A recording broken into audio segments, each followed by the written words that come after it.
Hey guys, I'm really excited about today's video because we're gonna dive into something that's literally earth-shaking.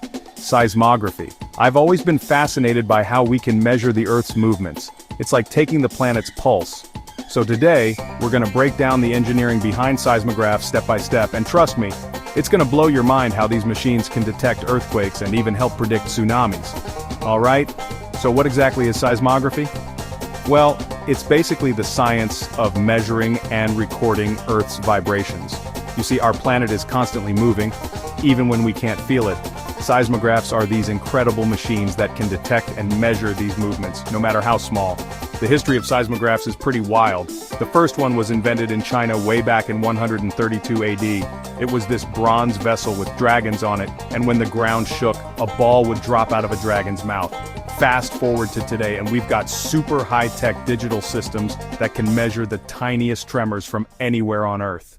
Let's talk about the core components of a seismograph, because this is where the real engineering magic happens. You've got four main parts: the base, which is fixed to the ground; the mass, which stays still when the Earth moves; the frame, which moves with the Earth; and the sensor, which measures the relative motion between the mass and the frame. The transition from analog to digital seismographs is a game changer. Old-school seismographs used to draw squiggly lines on paper, kind of like those heart monitors in hospitals, but now we've got these amazing digital systems that can capture way more data and send it instantly across the globe. It's like upgrading from a flip phone to a smartphone. The difference is night and day. So how do seismographs actually detect seismic waves? It's pretty cool, actually. When the ground starts shaking, the base and frame of the seismograph move, but that suspended mass wants to stay put because of inertia. It's like when you're in a car and you suddenly brake, your body wants to keep moving forward. Same principle. The sensor measures this relative motion and converts it into electrical signals. These signals get transmitted to data centers in real time. We've got networks of seismographs all over the world, constantly monitoring and sharing data. When a big shake happens, these systems can pinpoint exactly where it came from and how strong it was in a matter of seconds. It's like having a global early warning system for Earth's hiccups. This is where seismography gets really crucial: earthquake and tsunami detection.